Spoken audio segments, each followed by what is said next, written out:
guys, and welcome back to the review. I really appreciate you taking the time to watch my video.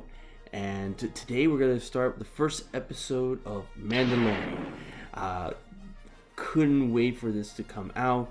I'm really happy that Disney Plus is finally here and we get to watch Mandalorian. I did a trailer on that a couple of months ago. I think it was about 2 months ago that I did a trailer, so you could always check that out. We had some predictions on there. We'll see how it goes throughout the series, but so far episode 1 is amazing. Got to see it right after Disney Plus was released, actually the same day I got to see it, and it just took me some time to make this video. So far it is amazing. I can't wait to see episode 2 that's coming out Friday, and I can't say anything else but that. A little disclaimer before we go forward. You're gonna be probably spoiling a few things through the episode, so if you haven't watched the episode yet, take a pause and watch it first, then come back and we'll talk about it all together.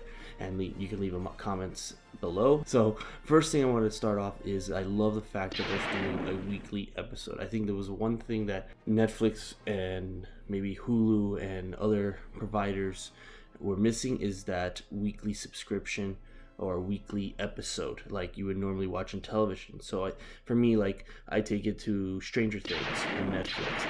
You know, Stranger Things is an amazing show and I really love the show. Came out July 4th.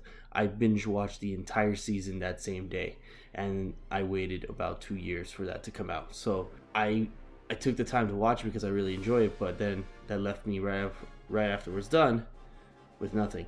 I couldn't continue watching the same show. I have to now wait for the next season 4 to come out, and who knows when that'll be exactly, when it'll be released into Netflix. So I love the fact that they're doing this on a weekly basis. I hope that next shows that are coming out from Marvel, that they will have the same incorporation of doing weekly episodes, so that you can continue that hype, like having that excitement every week. You're like, oh, let's stay tuned for next week's episode, and you get hyped about it instead of like binging watching it, and you're not gonna get that same feeling week after week. Of course, binge watching is great because then you won't forget things between each week, but you know, it's something that you're gonna enjoy even further, I think, when you're first watching it, when it's a weekly aspect. And if you put yourself that way, let's say by the time you watch this, they're all out every episode of the season, I would suggest doing it just to feel that experience. Take it one day, watch one episode one day, or each day I should say, and have you have that feeling.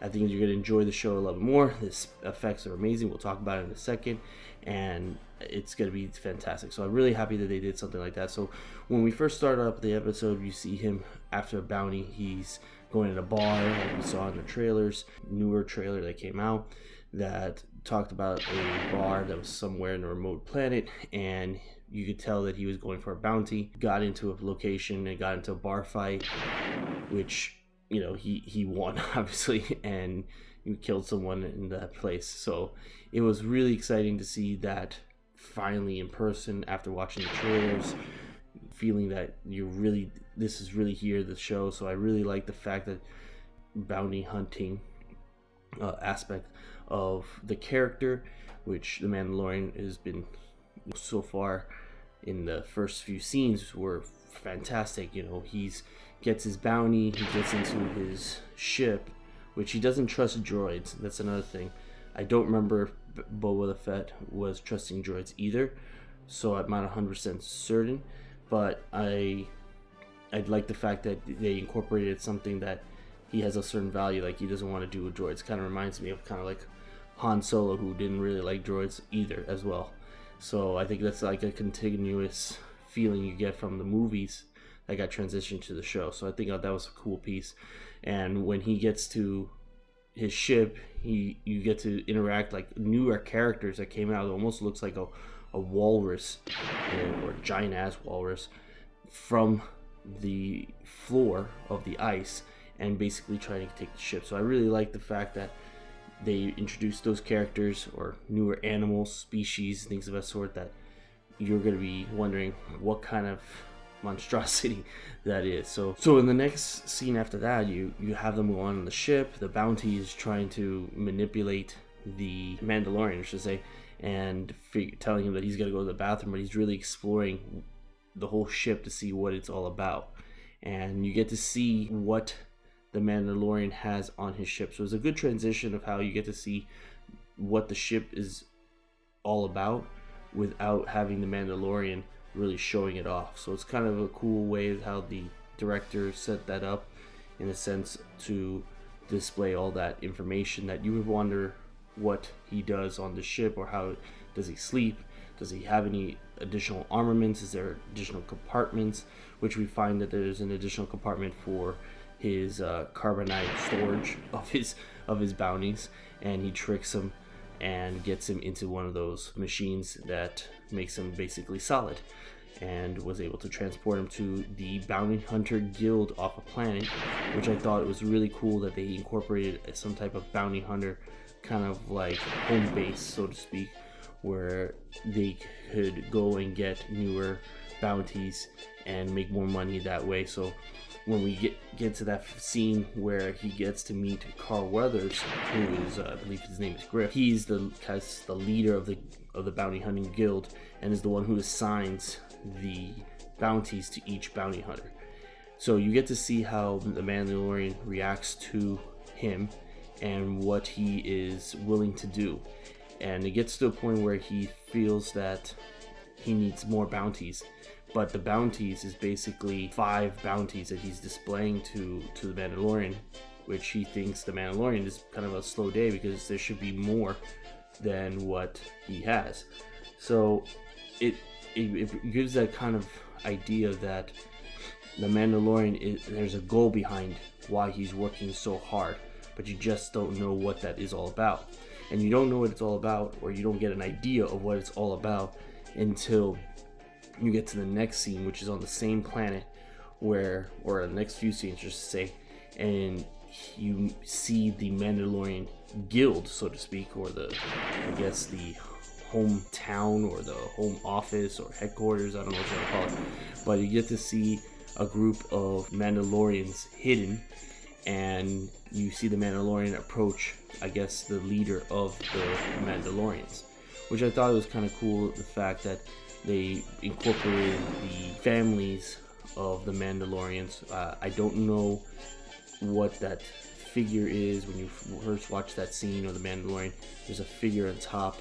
I don't remember what that is because I haven't seen Star Wars Rebels, which kind of introduce the whole idea in part with the comics, and I don't remember which faction that is, but at the same time, you get to see that the Mandalorian's really kind of doing like undercover work with the bounty hunter guild, and using that as a way to make money for the Mandalorians, I guess, to fight back or to get their home planet, which, if I remember right, the home planet was either destroyed or it was taken over by the Empire.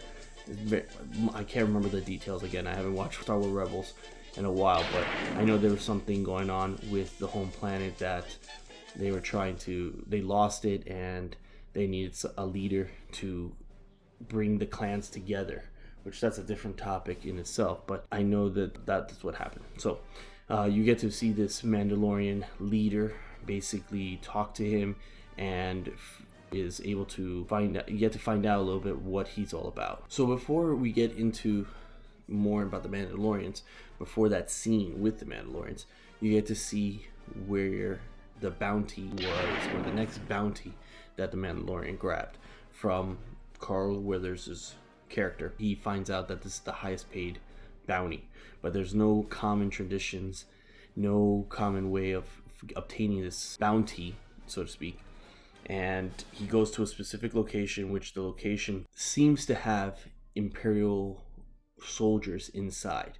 And the Mandalorian's a little bit cautious, as say, to walk in, and you see a scientist walks into the room unexpectedly, and all hell breaks loose, which we see a part of that in the trailer, where his guns are held out and aiming at various soldiers.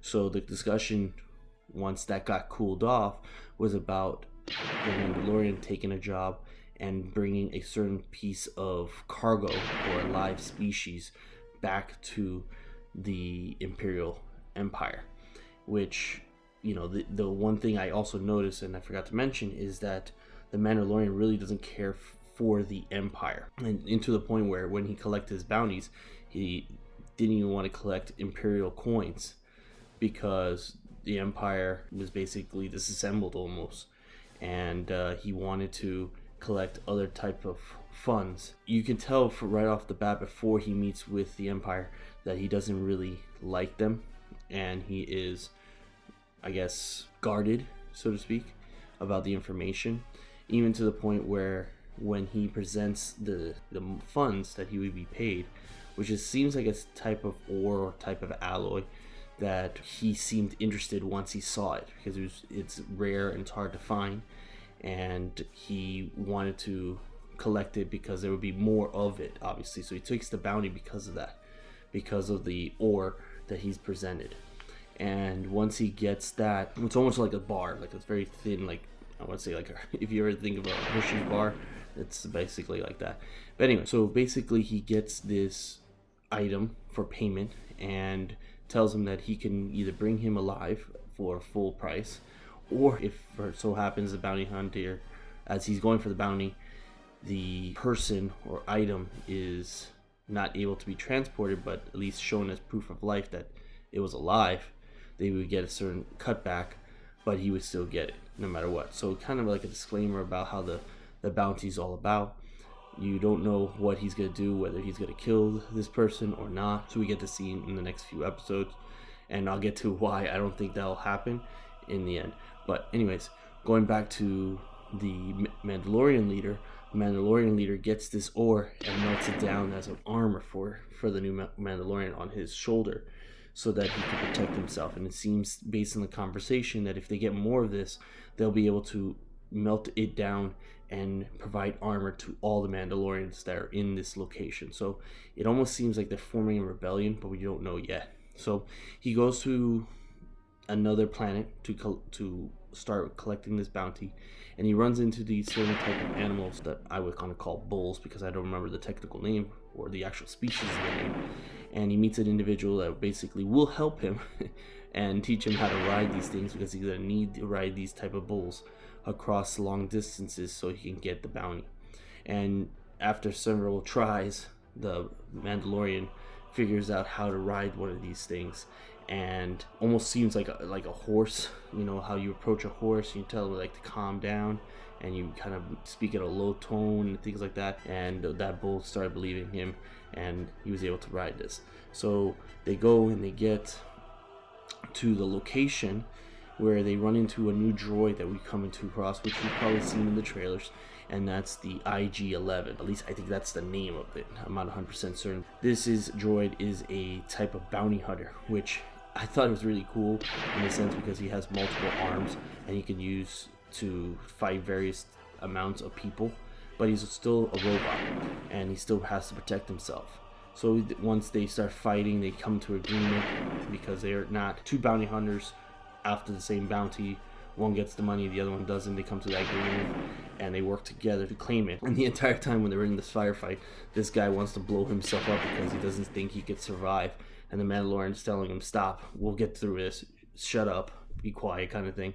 And it came off a little joke throughout the whole time of this episode. So I thought it was really cool that they incorporated that type of humor. It's interesting that they would go this route with the droid and incorporate this new character to be almost seem like a sidekick. But the way they ended the episode, because once they get past a group of soldiers that is hiding this bounty inside a house, it almost seems like they want to get rid of him. But then again, I see a lot of posters and figures about him in the videos, so I'm not really sure if it's just a one-time thing. Once they get into that place, they come up to the figure, and it seems to be a very small type of infant, which is, as everyone sees it or knows it, is a baby Yoda, as we like to refer it in the community, I guess you say.